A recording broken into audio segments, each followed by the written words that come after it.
بسم الله الرحمن الرحيم الحمد لله رب العالمين الصلاة والسلام على أشرف الأنبياء وسيد المرسلين وحبيب إله العالمين أبي القاسم محمد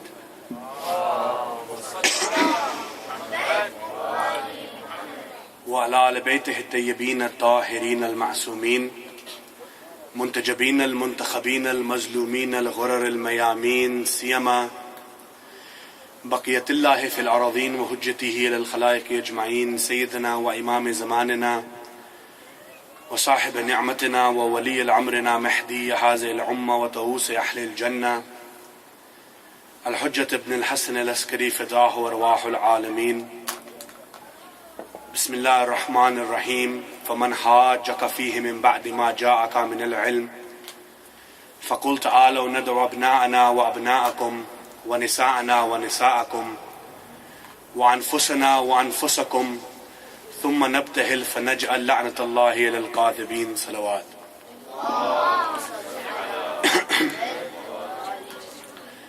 أعوذ بالله من الشيطان الرجيم.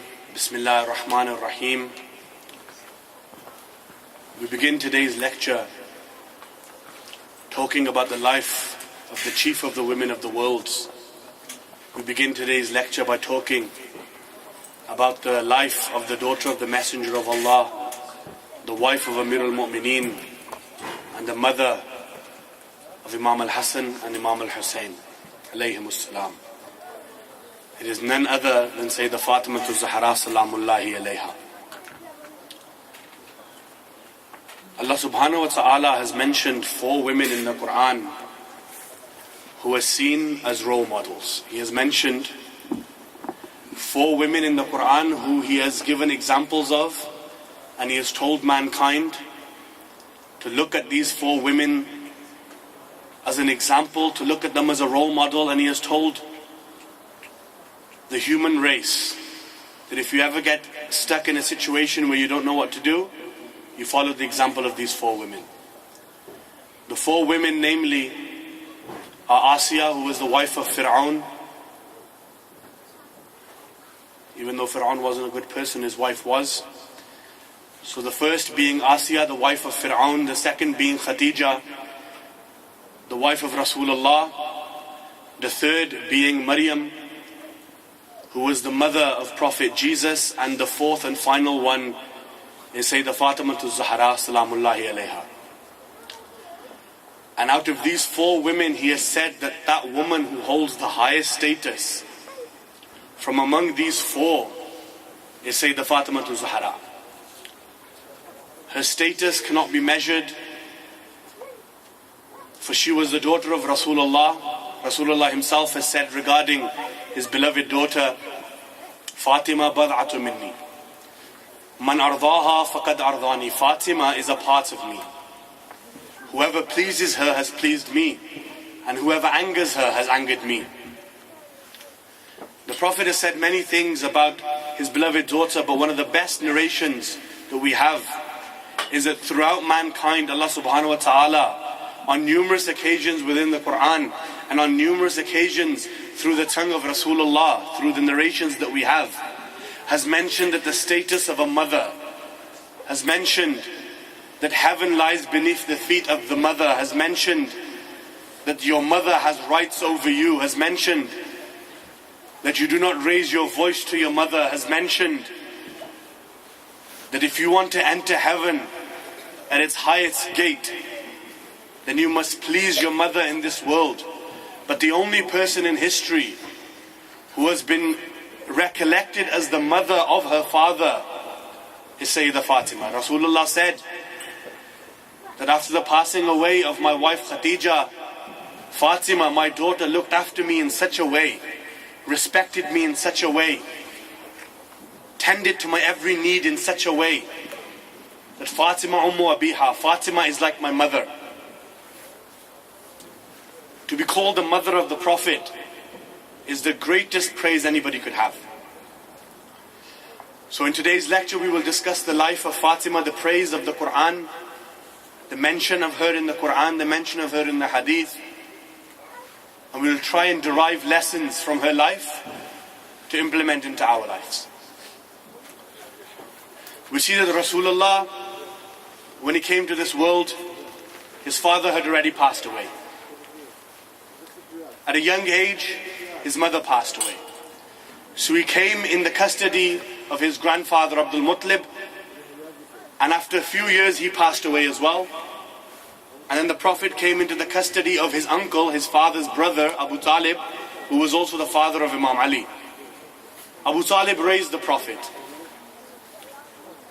Abu Talib used to have a business. What he used to do was twice a year, he used to travel from the city of Mecca. In the winters he used to go to Yemen, and in the summers he used to go to Syria, known as Damascus, and they used to trade in goods.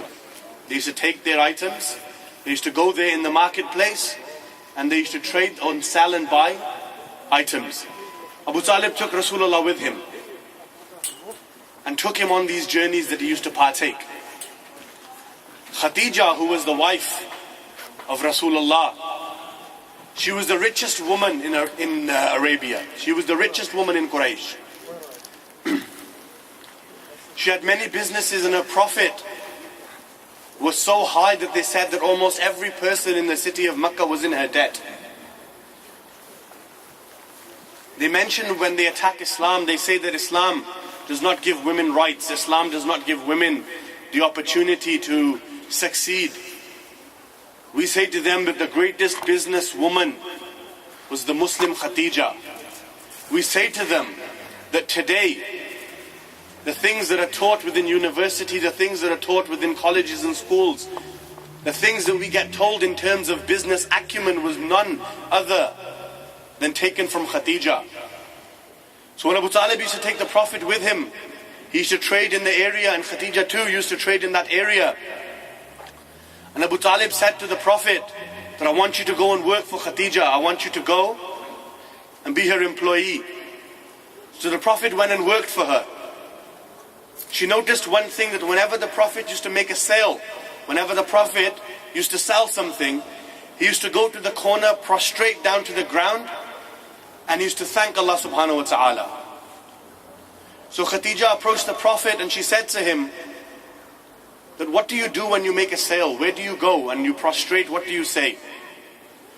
Remember, we believe that before the Prophet came to this world, they were Muslims, but they had a different ideology. They were from the Abrahamic faith, from Prophet Ibrahim. So Khadija at her time was a Muslim.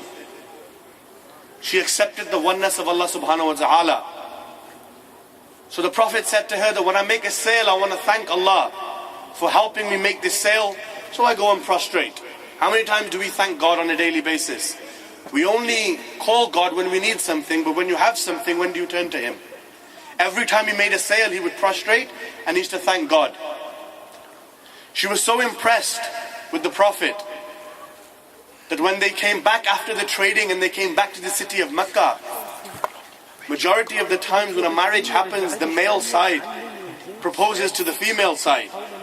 But in this situation, Khadija sent a few people to the house of Abu Talib, and she said that I want you to go to Abu Talib and say to Abu Talib that I, Khadija, am asking for the hand of Mohammed in marriage. Rasulullah had not declared his prophethood at this time, so the people didn't know that he was a prophet. But they admitted that even though they didn't know he was a prophet, they said there is no one in Mecca more trustworthy and more honest than Muhammad. See, the Prophet had to create this system. He had to make sure that the people saw him as an honest and trustworthy person. So later on in life, when he declared his prophethood, they wouldn't have any doubts. They wouldn't say, oh, how can you be a prophet when a few years ago we've seen you do such and such. So the proposal came. Abu Talib approached the Prophet and he said, a proposal has come from Khadija and she has asked for your hand in marriage. What do you say? The Prophet said, I accept. And then the marriage took place between Khadija and Rasulullah. Abu Talib was that person who recited the wedding ceremony for Rasulullah. Now, an accusation, as we remember yesterday, we were discussing a lot of the Sunni Shia points. We were discussing what we get attacked on, and we were discussing how do we reply back to these accusations. Another accusation that we get is they say that Abu Talib, the father of Imam Ali, the uncle of the Prophet, was a non-believer. People say that he was a non-believer. We say to them that in today's time, if you were to get married, would you allow a non-believer to come and perform and to recite at your wedding? When we get married, why do we call the sheikh to come? Why do we call people from our same religion to come and recite the ceremony? If we wouldn't allow a non-believer or a person away from our faith to come and recite our wedding ceremonies, what makes you think that Rasulullah would allow that? And within the nikah, within the sigha of nikah, there is a statement that we have in which it states, La ilaha illallah. So if Abu Talib was reciting the ceremony of the Prophet's wedding, that means Abu Talib testified that there was no God but Allah. So there's no doubt in the belief of Abu Talib. If anybody says to you that Abu Talib was not a Muslim, you say to them, then why did the Prophet allow a non-Muslim to perform his wedding ceremony?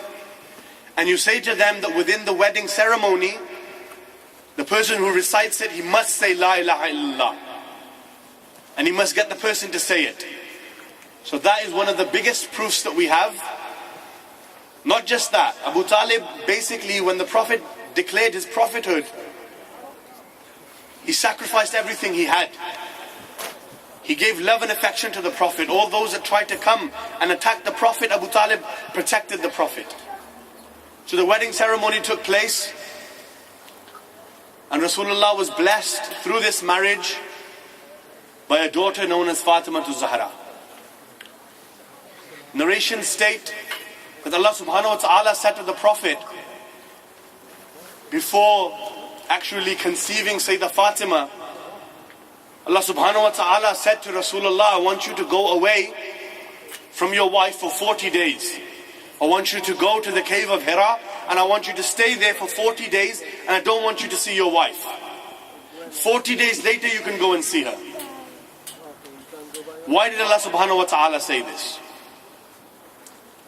Because when the Prophet went on Mi'raj, when he went on the ascension to the heavens, we have a narration in our books, and it is narrated in the books of the Ahl Sunnah, that when the Prophet was ascending the 7 levels of heaven, Allah subhanahu wa ta'ala gave the Prophet a piece of fruit. That piece of fruit went into the loins of Rasulullah, and narrations state that that is what Fatima to Zahra came from. Because the Prophet used to say, on many occasions, this hadith has been narrated, that the Prophet said, whenever I used to miss the smell of paradise, I used to smell my daughter. The fragrance that she used to give off used to be the fragrance of paradise. Another accusation that we get is they say that Rasulullah had 4 daughters. They say to us that Rasulullah had 4 daughters, and they try and make us accept that he gave 2 of them to Uthman, the 3rd Caliph. Our refutation back to that is very simple. We say to them that if these daughters that you mentioned were indeed the daughters of Rasulullah, then why is it when the Prophet went to Mubahila, and Allah subhanahu wa ta'ala said to the Prophet to bring your women, He gave the Prophet the option of the plural. He never said just bring one woman. He never said just bring your daughter. He never said just bring your wife. Wa nisa'ana, bring your women. Within this scope, the Prophet could have brought anyone. But you don't hear of the Prophet bringing any other daughter. You look at the narration of the hadith of Qisa, you don't see no mention of the daughters. You look at the praises that Rasulullah gave Sayeda Fatima, you don't see no mention of any of the other daughters. That is because these daughters were in fact the adopted daughters. Khadija had a sister. Khadija, salamullah alayha, had a sister. These 3 women who people have said are the daughters of Rasulullah, these 3 women were the daughters of Khadija's sister. Upon her sister passing away, they came to their auntie's house. And the Prophet adopted them. So they were the stepdaughters of the Prophet. No biological connection did they have with the Prophet. So that's the reply back to that. The Prophet was then blessed with Fatima. Narrations state that when Fatima salamullah alayha came to this world, the Prophet was told about this. He came home, picked up his daughter, embraced her, thanked Allah subhanahu wa ta'ala. And then Jibreel came down and said to Rasulullah that Allah subhanahu wa ta'ala sends His blessings upon you and He wants to congratulate you for having this beloved daughter. And Allah has said, I want you to name this daughter Fatima. What does Fatima mean? Fatima means salvation. Fatima, narrations actually state that when someone asked the Prophet, why have you named your daughter Fatima? Rasulullah said, the reason why I named her Fatima is because Fatima and her followers are saved from the hellfire. If you believe and accept the Prophet and you are one of the followers of his daughter, you are saved from the hellfire. She is your salvation from the eternal punishment. So we look throughout Rasulullah's life. When Rasulullah was the Prophet in the city of Mecca, the Meccans, there was this tradition that whenever a son was born, they used to congratulate each other. But whenever a daughter was born, they used to bury that daughter alive. Why? Because they seen women as a liability. They saw a woman that you have to feed her, you have to clothe her, and when she grows up, she can't work in the field, she can't grow the crops, she can't do any manual labor. And worst of all, if she gets married to someone without your permission, or she gets married to someone in a tribe that you have animosity towards, or that you were at a war with, then it looks bad on you. So whenever the people of Arabia used to have a daughter, they used to bury them alive. Again, when they say that Islam does not give women rights, we say to them that Islam is that religion that when the people of Arabia used to bury women alive, bury little girls alive, at that time Rasulullah came and he said, from this day forward, a woman is rahmat upon her parents. You don't bury her alive. You don't know why Allah subhanahu wa ta'ala has blessed you with a daughter. A daughter is a blessing. And then throughout his life, with Fatima Zahra, he showed the people of Arabia, this is how you treat your daughters. When Fatima salamullah alayha used to enter a room, Rasulullah used to stand up. He used to embrace her and sit her down on the seat or the position that he was sitting at. Whenever Fatima salamullah alayha needed something, the Prophet used to go to her straight away. She was the perfect example. We mentioned in the first lecture that say that Fatima is the only woman throughout history who is surrounded by pureness on all four sides. A woman whose father was a prophet, a woman whose husband was a successor of that prophet, and a woman whose children were imams. Before we mention the Quranic praises, we look that one day Rasulullah was being taunted by the people of Mecca, and they used to say to the Prophet that you have no sons. Who's going to continue your family tree? Who's going to continue your lineage? Who's going to carry your name? So they used to mock the Prophet because the Prophet had two sons, Qasim and Ibrahim, but both of these sons died when they were very small. So the Prophet had no sons. Your daughter gets married to another family, so she doesn't continue your name or your legacy, but she continues the legacy of the house that she goes into. So one day the Prophet was sitting at home and he was crying, and Rasulullah came and he said to Sayeda Fatima, when she saw her father, she said, Father, why are you crying? He said, Fatima, the people are mocking me. They're saying to me that, oh Muhammad, you are an abtar, you have no lineage. You have no sons, no one will carry on your message. After you die, that's it, you're finished. No one will remember you. And that's when Sayyidah Fatima promised her father, and she said that through me and Ali ibn Abi Talib, we will populate your name and carry your lineage and carry your message and carry your family tree to such an extent that there will be a grandson of the Prophet's lineage in every corner of the world. And we have that today. The Sayyids, the descendants of Fatima Zahra through Amir al-Mu'mineen. So Fatima kept her promise. The Sayyids were spread around the world today, and those enemies who used to taunt the Prophet and used to say to the Prophet that you have no children, their lineage is finished. Who can say they link up to those people today?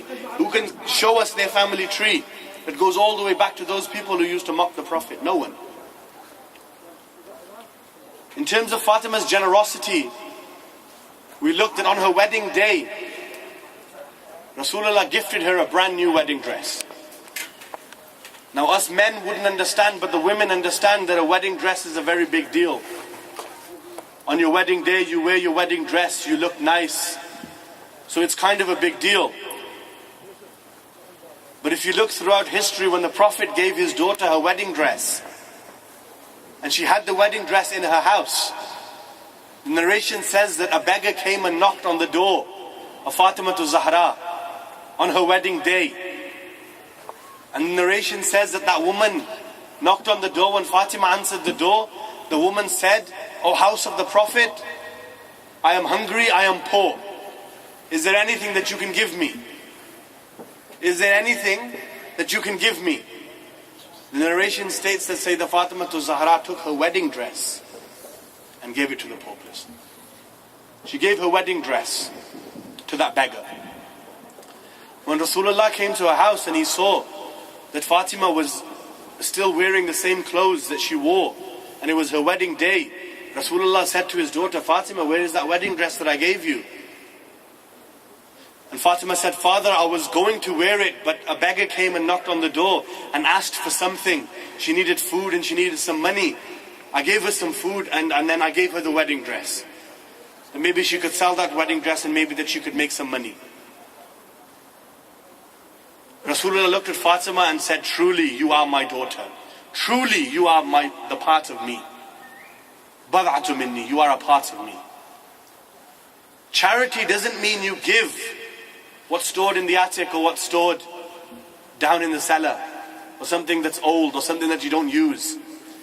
Allah subhanahu wa ta'ala says true charity is that which you give out of something that you love.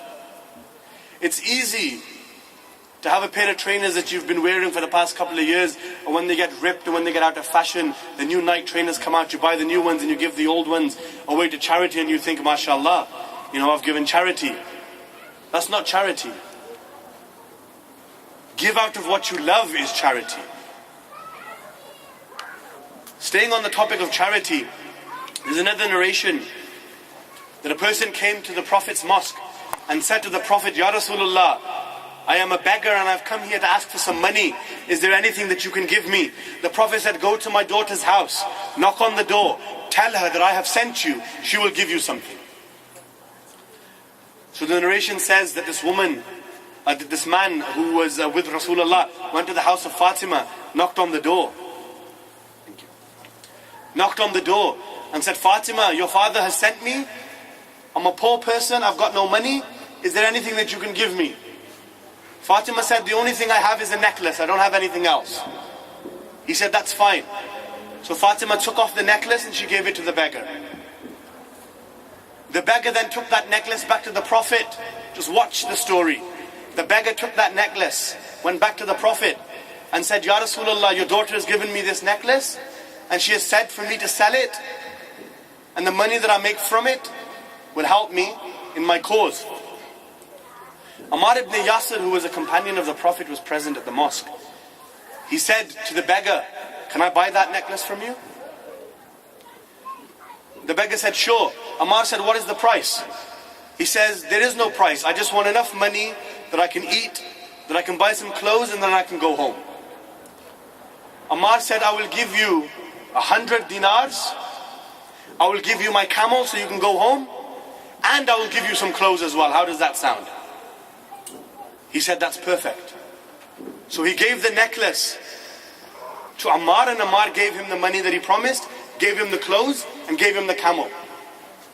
Then Ammar took that necklace and gave it to his slave and said to him, "Take this necklace to Rasulullah and Rasulullah will free you of your slavery to me." So he took that necklace, he went to Rasulullah and he said to Rasulullah, "Ammar has told me to give you this necklace The Prophet said, you are now free. You are no longer a slave. You are now free. Do me a favor, take this necklace and go give it back to Fatima. So that person went to the house of Fatima, knocked on the door and gave her the necklace and began to smile. Fatima asked him, why are you smiling? He says, Fatima, I am astonished. What a great personality that you are. That your necklace freed a slave. Your necklace gave shelter, food, clothes and transport to the poor. And then it made its way back to your hands again. This is Fatima to Zahra. We look at the praise that Allah has mentioned about her in the Quran. As you know, we get asked quite a lot, where in the Quran, where in the Quran? We'll show you where in the Quran. We start with the narration that I started the verse with, where Allah subhanahu wa ta'ala has said, فَمَنْ حَاجَّكَ فِيهِ مِنْ بَعْدِ مَا جَاءَكَ مِنَ الْعِلْمِ فَقُلْ تَعَالَوْا نَدْعُ أَبْنَاءَنَا وَأَبْنَاءَكُمْ وَنِسَاءَنَا وَنِسَاءَكُمْ وَأَنفُسَنَا وَأَنفُسَكُمْ ثُمَّ نَبْتَهِلْ فَنَجْعَلْ لَعْنَةَ اللَّهِ إِلَى الْكَاذِبِينَ. Allah subhanahu wa ta'ala has mentioned in the Quran in chapter 3, which is known as Surah Al-Imran, verse 61. The Christians once came to the city of Medina to have a debate with the Prophet. The Christians said to the Prophet, Jesus is God. The Prophet said, what's your proof? They said, Jesus doesn't have a dad. He doesn't have a father. For that reason, Jesus is God. The Prophet said, looking at your logic, Adam never had a father and Adam never had a mother. So according to your knowledge, forget Jesus, Adam should be God. They disputed amongst each other for 3 days. And when there was no conclusion, there was no, as in these people were denying what the Prophet said. The Prophet was refuting what they were saying. When there was no conclusion, the Prophet said, Ya Allah, what do I do? And that's when Allah subhanahu wa ta'ala said, فَمَنْ حَاجَّكَ فِيهِ مِنْ بَعْدِ مَا جَاءَكَ مِنَ الْعِلْمِ. O Muhammad, if they still dispute with you after what has come to you of knowledge, فَقُلْ تَعَالَوْا نَدْعُ أَبْنَاءَنَا وَأَبْنَاءَكُمْ. Say to them, okay, you go call your sons, and we'll call our sons. وَنِسَاءَنَا وَنِسَاءَكُمْ. You call your women, and we will call our women. وَأَنفُسَنَا وَأَنفُسَكُمْ. You call yourself, as in you call yourselves, and I'll bring myself. And we will both pray to Allah subhanahu wa ta'ala to curse the liars. So you get your sons, your women and yourselves. I'll get my sons, my women and myself. We'll both come together and we'll both say to Allah subhanahu wa ta'ala that if they're lying, oh Allah, curse them. And the Prophet is saying, and you say the same thing. And whichever one of us gets cursed, that's the liar. So there's no other academic conclusion that we can come to. So the date was set. This incident is known as the incident of Mubahila. Just before this days of Muharram started, we had the Eid of Mubahila. So this is what happened. The Christians came, the companions of the Prophet came, they all gathered and were awaiting the Prophet to come. From the distance came the Prophet. Behind him was his beloved daughter Fatima to Zahra. Behind her was standing her husband Amir al-Mu'mineen. In the Prophet's arms was Imam al-Hussein, and holding the Prophet's finger was Imam Hassan. These 5 holy personalities were coming towards the area where the Mubahila was going to take place. If you want to say something to the Christians about Islam, you tell them this story. You tell them, this is the day that Christianity lost to Islam. And you recollect this story to them. When the Christians saw that the Prophet was coming with his women and his children, they began to get confused. They thought that if this Muhammad even had a 0.01% doubt in his religion, he never would have brought his women. He never would have brought his children. For we were about to curse each other. We were about to ask Allah to place his la'na on the liars. And if Muhammad was even within a little bit of a percentage knew that I'm wrong, there's a possibility that my women could get cursed. There's a possibility that my grandsons could get cursed. So when they saw the Prophet bring his women and children, they said, that's it. We accept our loss. We don't want a Mubahila. And the Prophet came forward and he raised his hands to the skies to ask Allah subhanahu wa ta'ala to curse the opposition. The narration says that the Christian man, now this is a Christian man, he looked at the Prophet's hands and he said that I swear by God, whoever his God is, but he said I swear by God that this Muhammad's hands and his prayers have such an ability that if he asked the mountains to move, they would move from their place. That is Rasulullah. So they came running to the Prophet and they said, no, we don't want the mubahila. Please, we accept defeat. You're right, we're wrong, we'll pay you the Islamic tax. The reason why I've mentioned mubahila is because the Prophet had 3 categories to bring with him to go to the mubahila: sons, women and himself. You can understand that Hassan and Hussein came as the sons of the Prophet. But a question that we ask is that when our brothers and sisters in Islam say that one of the wives of the Prophet, the daughter of Abu Bakr, was known as Siddiqa, was known as the truthful, we retaliate back and say to them that when Allah subhanahu wa ta'ala wanted the truthful to come and to curse the liars, why did the Prophet not bring his wives? You said the Prophet had 4 daughters. Why did the Prophet not bring the other 3? The only person that has the ability to curse a liar is a person who himself is 100% truthful. This is the incident of Mubahila. Out of the 9 wives that the Prophet had and the 4 daughters that you say he had, out of the 13 women, the Prophet only saw Fatima to Zahra fit enough to be the truthful Siddiqa, to come and oppose the liars. That is the first mention of Fatima in the Quran, chapter 3, verse 61. On another occasion where Fatima to Zahra has been mentioned in the Quran is chapter 33, verse 33, which is known in Surah Al-Ahzab, verse 33. Allah subhanahu wa ta'ala states within this verse, as we mentioned on the first day briefly, that Rasulullah came to the house of his daughter and he said to his daughter, Fatima, I feel weakness in my body. Can you go get my Yamani cloak and can you cover me with it? So the Prophet laid down on the bed. Fatima got the cloak and covered her father. So the Fatima says a few moments had passed and my son Hassan came and he said, oh mother, I smell the fragrance of my grandfather. She said, he's in the cloak. Imam Hassan approached the cloak and said, can I enter? Rasulullah said, yes. So Imam Hassan entered the cloak. She goes on to say that Imam al-Hussein came. The same situation. He entered the cloak. Then Imam Ali ibn Abi Talib came. He said the same thing, that I can smell the fragrance of the Prophet. Fatima said, he's in the cloak with your children. Amir al-Mu'mineen came up to the cloak and entered. Sayyidah Fatima then says, I approached the cloak and I asked my father, do I have permission to enter the cloak? The Prophet said, yes. When all 5 of us were inside this cloak, the Prophet grabbed the 4 corners, raised them to the skies and said, Allahumma inna ha'ulahi yahlu bayti wa khasati. Oh Allah, these are my Ahlul Bayt and they are unique.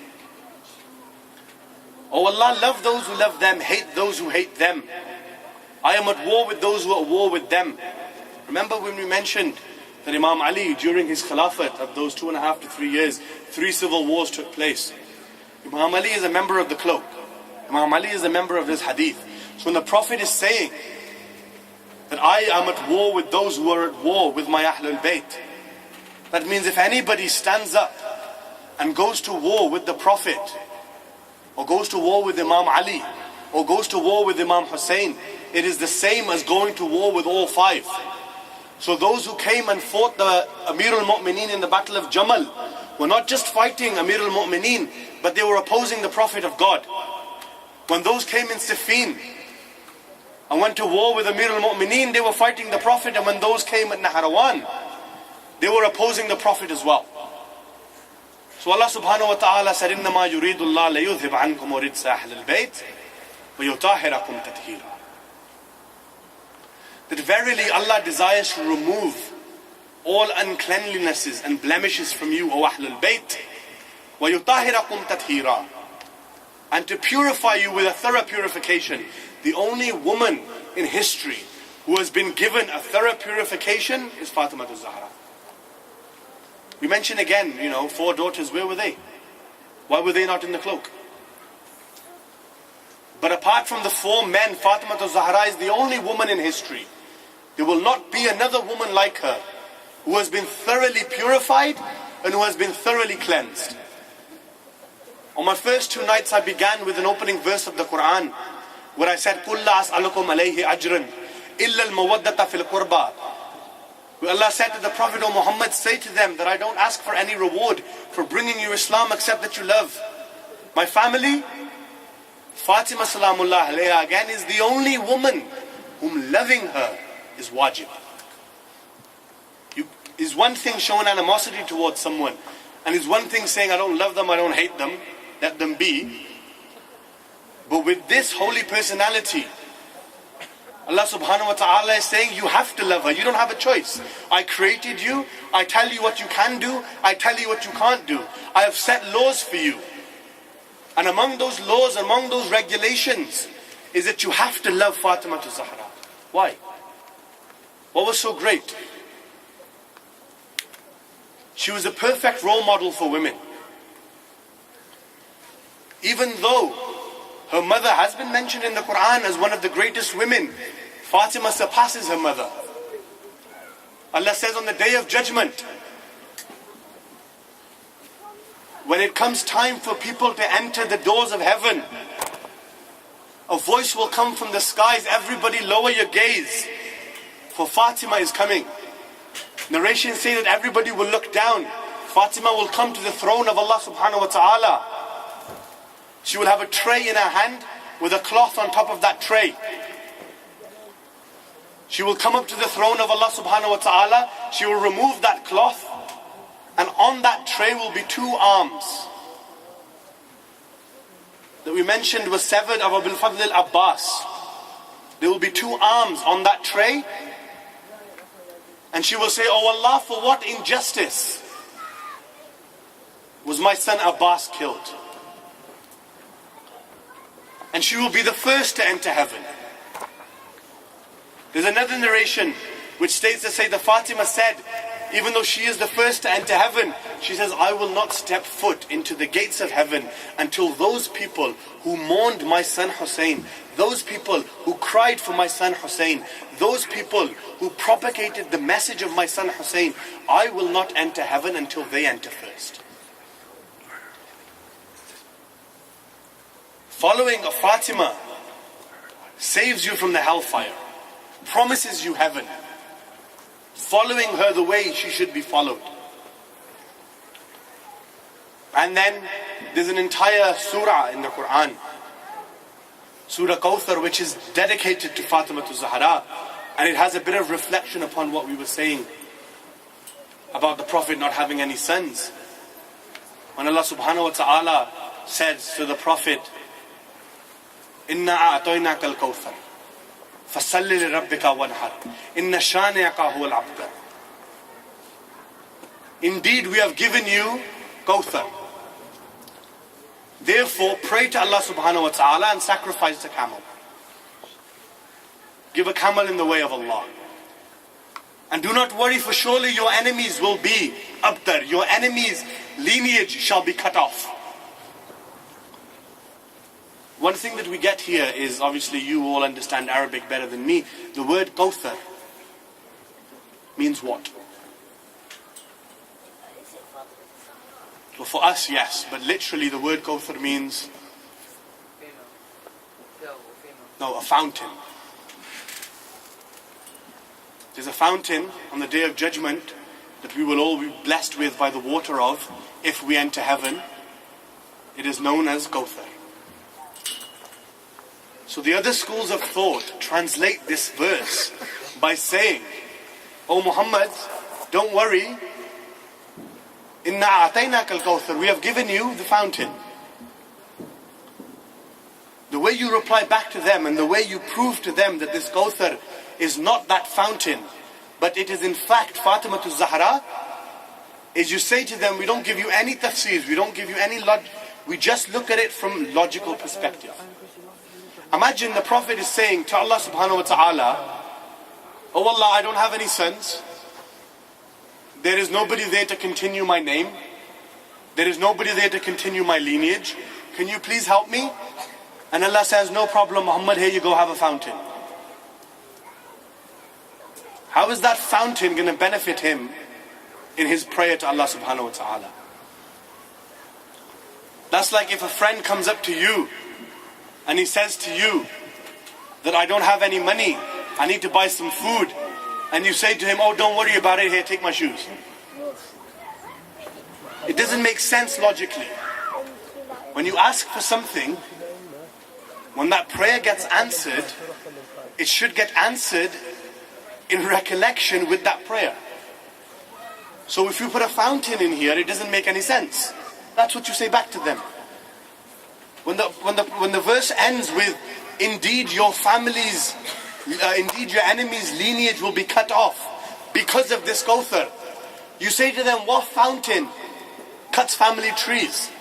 What fountain stops the name of somebody flowing throughout history? Therefore we say to them, no. When Allah says, Inna ataynaka al-Kawthar, He is blessing them with Fatima to Zahra. Therefore pray to Allah subhanahu wa ta'ala and sacrifice. For surely Allah will cut the family off of your enemies. That's how we say to them that this verse is for the Holy Lady of Light. During her lifetime, she was praised by the Prophet, by Amir al-Mu'mineen, but unfortunately, and it's very sad to say this, but unfortunately, after the passing away of her father, the Muslims oppressed her. The Muslims annoyed her, the Muslims angered her, and unfortunately the Muslims killed her. It's a big statement, but it's true. How long did she live after the death of a Prophet? Not long. You see that when Rasulullah was about to pass away, he was laying down, his daughter was next to him, she was crying, he was crying. Rasulullah called Fatima close and said something in her ear that made her cry even more, and then he said something else that made her smile. Later on when she was asked, what was that thing that your father said to you, that first it made you cry and then it made you smile? She said, my father said to me that I am about to leave you now. So I began to cry. Then he said to me, Fatima, don't worry. Out of everyone, you will be the first to join me. So I began to smile. They say that when the Prophet was on his deathbed, a person came and knocked on the door and said, may I enter? I have come to see the Prophet of God. Fatima said, no, he's resting. A few moments later, that person knocked again and said, may I come and see the Prophet of God? Fatima says, no, my father is resting. When the third time that person knocked on the door and said, may I come in? I need to see the Prophet. And Fatima replied by saying, no, my father is resting. Rasulullah said to Fatima, Fatima, do you know who that person is? She says, no. He says, that is the angel of death. The only reason he hasn't just come in and taken my soul like he does with everyone else is because of you. He's waiting for your permission. This is Fatima. But the angels seek her permission before they do something. So Rasulullah passed away. Imam Ali buried the Prophet. And that's when Fatima's calamities began. That's when Fatima's oppression and abuse and anger began. The first thing that they did was they stole the Khilafat of her husband. We've explained the legitimacy of the Khilafat. When Amir al-Mu'mineen was supposed to be the first Khalif of the Prophet, we spoke about how a few individuals who claimed to be the friends and companions of the Prophet gathered in an area known as Saqifa and plotted to steal the Khilafat. So not only did they take her husband's rights from him, they also took her land. They stole her land from her. That land was known as the land of Fadak. One of the biggest Sunni versus Shia debates that we have, it's on this concept here known as Fadak. So if you educate yourselves on Fadak, it will help.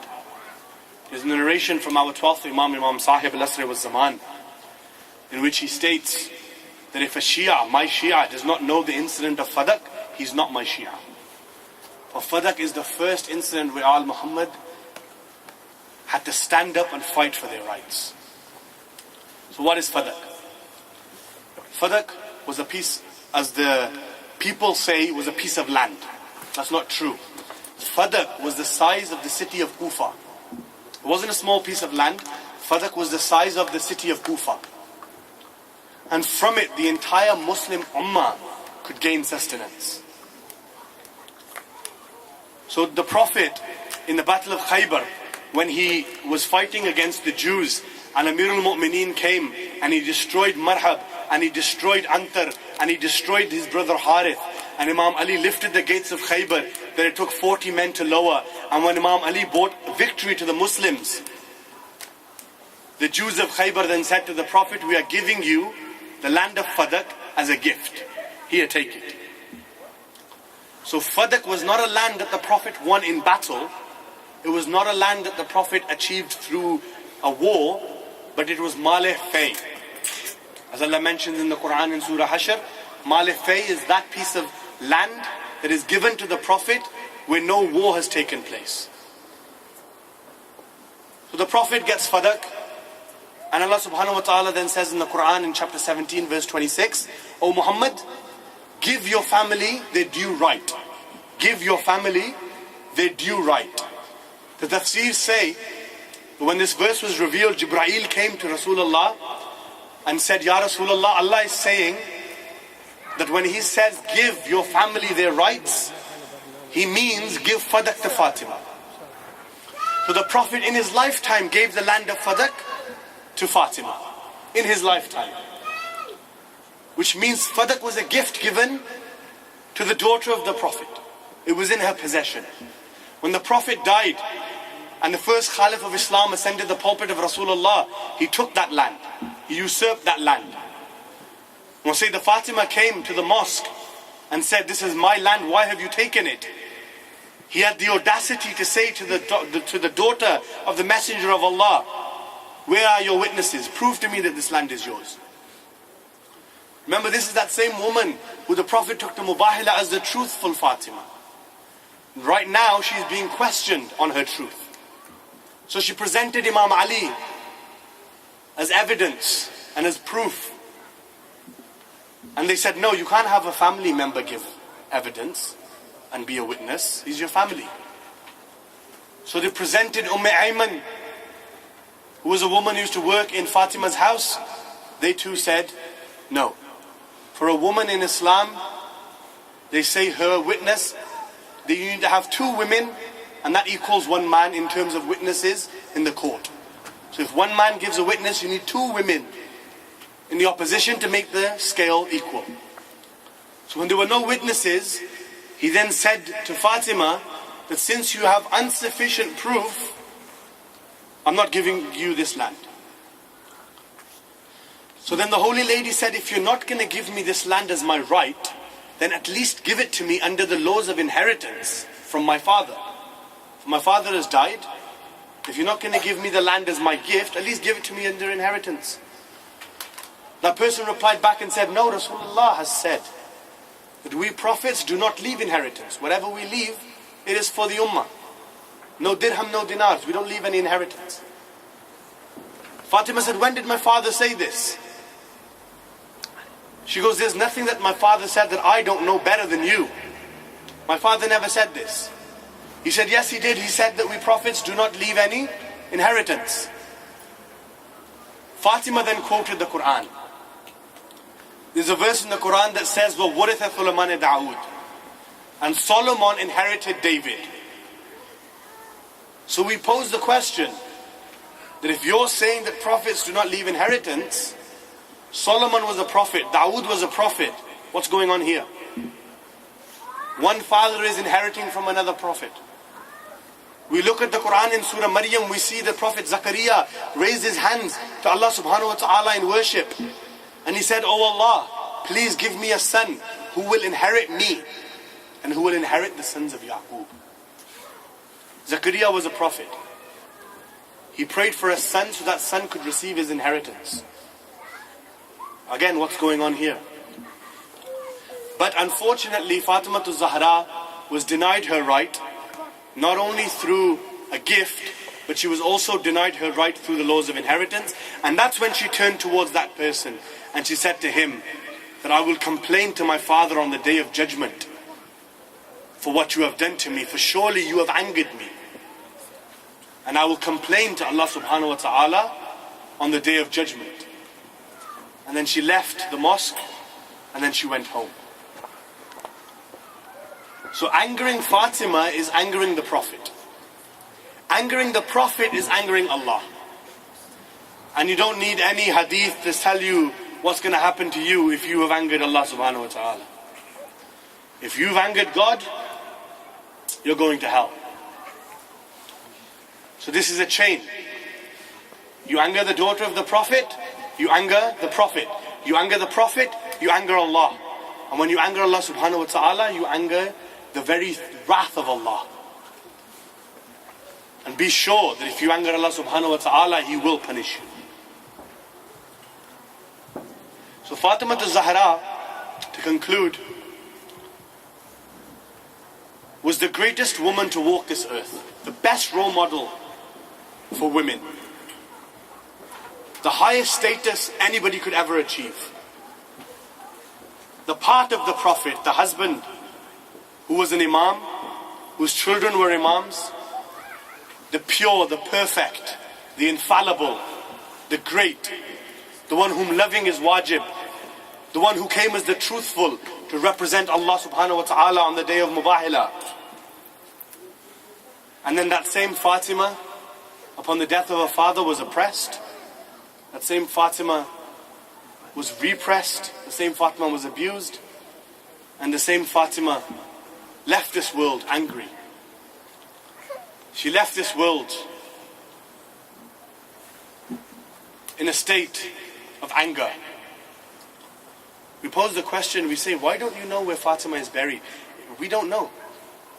We know where everyone else is buried. We know where the Prophet is buried. We know where the 12 Imams are buried. But why do we not know where Fatima is buried? The only thing the hadith says is from the grave of the Prophet to Jannat al-Baqi, somewhere in this area. Why do we not know where the greatest woman in the world is buried? The reason why we don't know is because she left this world angry. When our 12th Imam comes, may Allah hasten his reappearance, he will then bring justice. He will then reveal the grave of his grandmother, Fatima. He will then avenge his grandmother. And he will also avenge the battle of Karbala. When our Imam comes, he will avenge the battle of Karbala.